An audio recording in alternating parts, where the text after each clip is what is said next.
a 151-meter skyscraper, the tallest in Shikoku. With a total project cost of 40 billion yen, the prefecture and city took the lead. It's an impressive building built through a redevelopment project. However, this building has a past where it destroyed what was once the economic center. Still, most commercial spaces in this building are now vacant and clearly noticeable. Prefecture and city-built super high-rises are often criticized as taxpayer money wasters. Osaka stands out, but this trend is visible everywhere.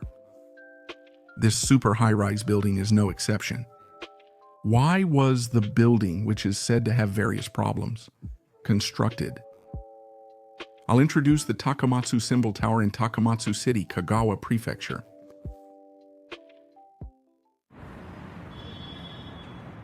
So I've arrived at Japan Railway's Takamatsu Station. As the station name suggests, it's only natural. This is the gateway to Takamatsu City, Kagawa Prefecture's capital. The station is impressive. The area in front of the station is well maintained and comfortable. What are you laughing at? The Takamatsu Symbol Tower I'm introducing is very distinctive and just a short walk from the station. It's so eye-catching that anyone would wonder, who built this? What is it? Let's go check it out now. After crossing the crosswalk, the other side is nicknamed Sanpoto Takamatsu. And surprisingly, since 2003, the address has included Sanpoto Takamatsu City, Kagawa Prefecture. In this area, the 151-meter Takamatsu Symbol Tower began construction in 2001 and opened in 2004. The building has tower and hall sections, each with its own floor layout. The hall section includes the Maritime Plaza commercial facility. Part of the tower section is also used as a commercial facility. Other parts include a hall called Sanpoto Hall Takamatsu. I'll introduce details such as the office and observation space later. People focus on the height, but it's a unique building. The Olive Tower, a round structure extending from the hall, stands 51 meters tall. There's also a sign introducing the tenants. Maritime Plaza is fairly well occupied by tenants, but it's a super high-rise. Even though it's an office building, it has clinics inside, and the tower section is pretty empty, which is interesting. By the way, it's the area closest to the station. This place also had vacant tenants. Even so, it's really cool. I really love massive buildings. Despite being in front of the station, it's odd how empty it is. But it's lucky for me since filming is easier. Let's begin by looking at Maritime Plaza in the hall building. When you enter, the Olive Tower is first, with just elevators and an information desk. Let's leave anything else as a surprise for when you reach the second floor or higher. Here's the view entering Maritime Plaza.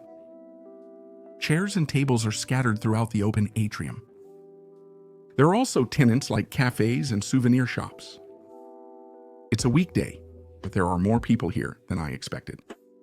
It was around lunchtime, overlapping with office workers' lunch break. With so many office workers here, it makes me wonder what it's like on weekends.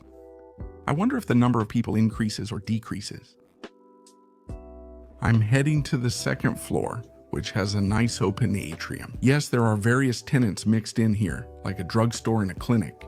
There are also restaurants and a relocation center. Likely shops closing led to the current tenant lineup. In fact, this second floor is the emptiest, with almost half the space vacant. Since it's used as an event space, some shutters are closed. Since it's not divided by partitions, it doesn't feel lonely. Oh, we're going to hold a year-end party event in Osaka Umeda on December 19th, 2025, so if you're interested, please come. Now, the third floor is the restaurant floor. It used to be called Ramen Alley because there were so many ramen shops, but due to things like the COVID-19 pandemic, many have closed down, and the tenants have changed a lot. I'm here at lunchtime, but many shops seem low energy, which made me worry if they'll be okay. The large section right by the escalator is still vacant. Some of it is now an eat-in area. I don't think it's very common to have an eat-in space on a restaurant floor, so that's unusual. On that quiet restaurant floor, there's a long-standing udon shop called Moria. It's a very famous place with 2 locations in Takamatsu, including this one and another in Tokyo. As a trend follower, I decided to go too. There was a long line, but since it's udon, I only waited about 15 minutes before being seated. I ordered tamama udon again, and it was delicious. This made me think, so this is Kagawa's udon. After my meal, I went out to the 3rd floor plaza connected to the tower. Sunboat Hall is the main hall in Takamatsu. Regular events like music performances are held here. Even so, the plaza is really cool too. How should I say it? It really brings out my hidden manly spirit.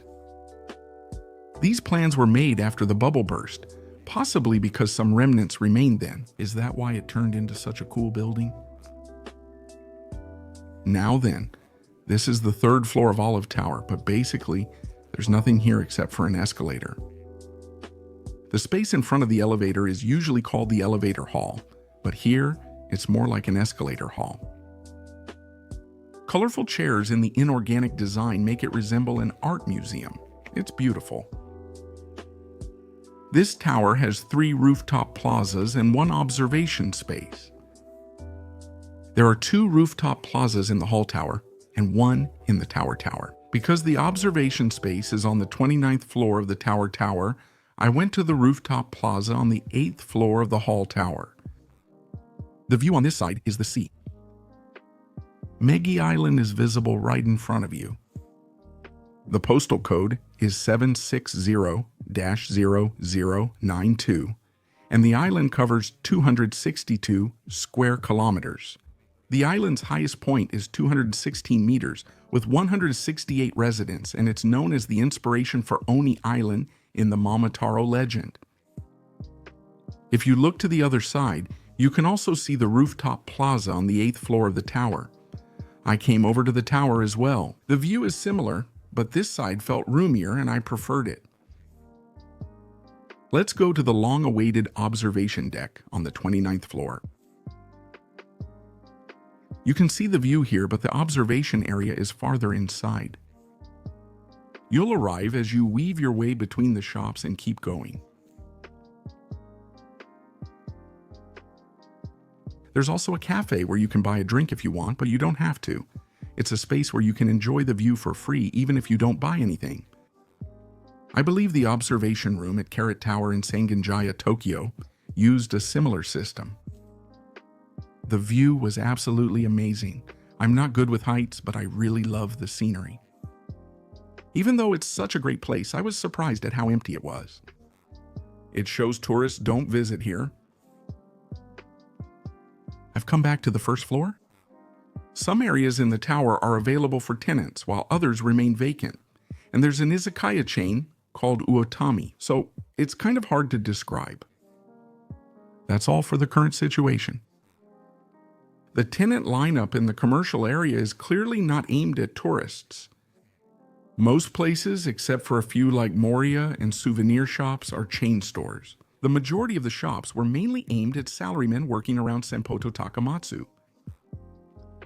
But since there are observation decks and halls, I wasn't really sure who their target audience was. That's my honest impression.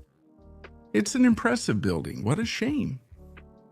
In the second half, I'll discuss how the Takamatsu Symbol Tower developed, its current issues and future prospects.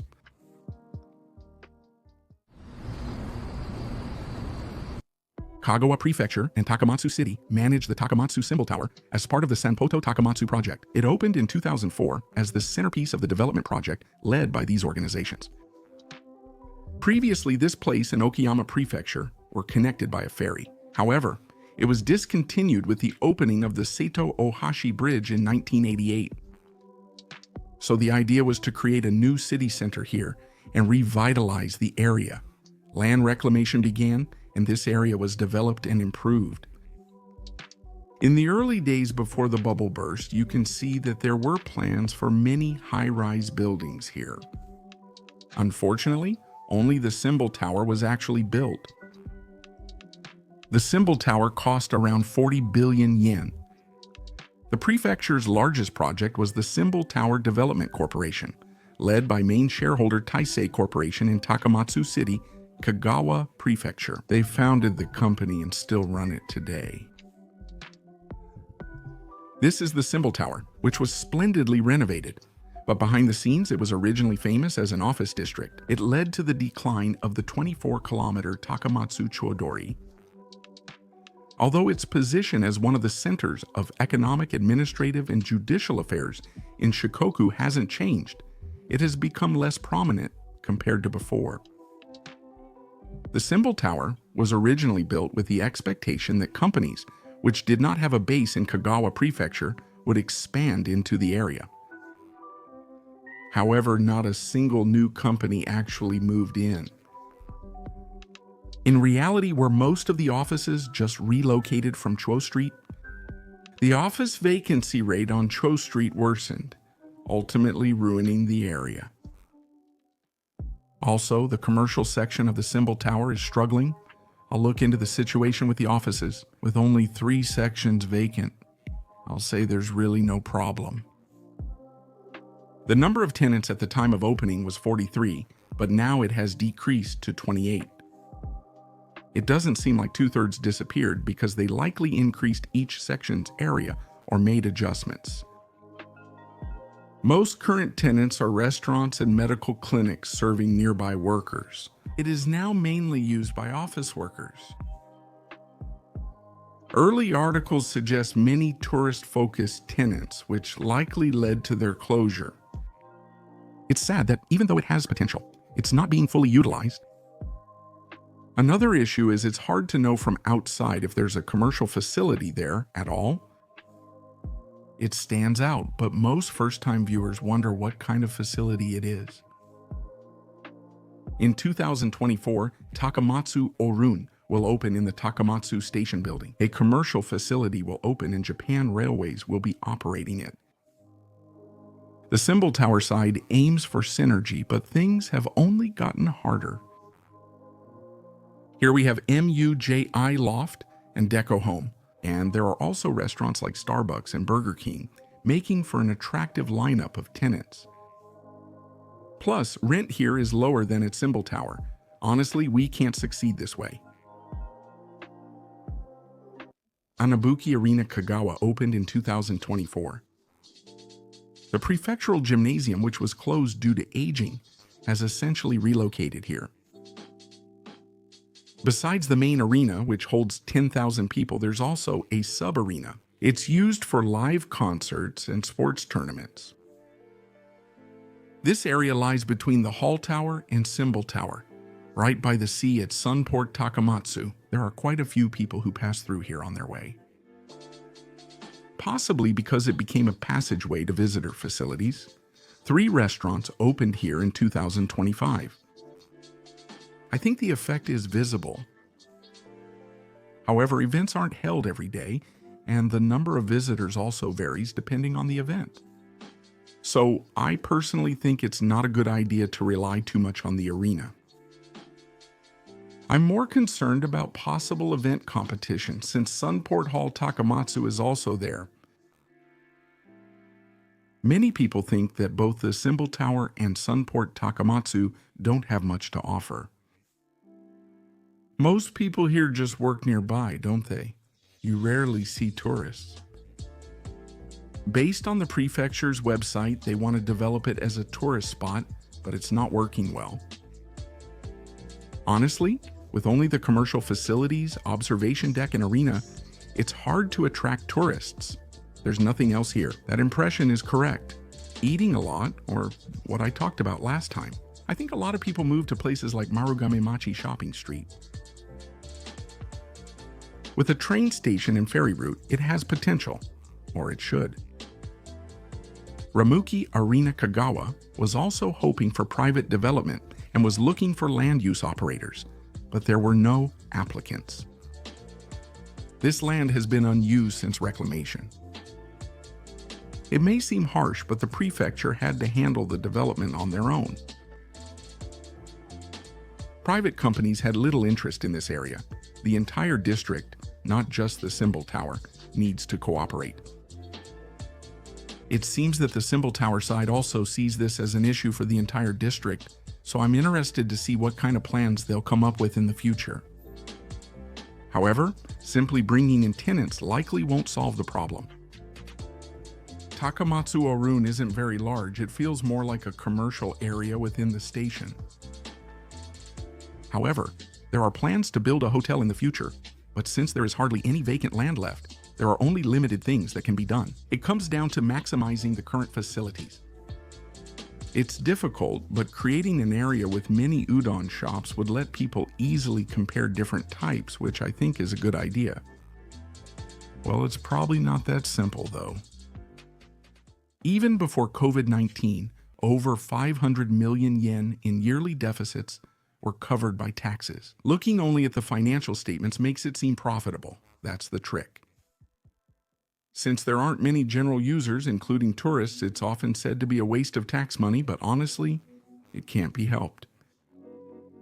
I think there's a possibility it could change dramatically depending on how things are handled in the future, and I'm looking forward to it. I really love these kinds of super high-rise buildings. That's it for this video. I'll see you again in the next one.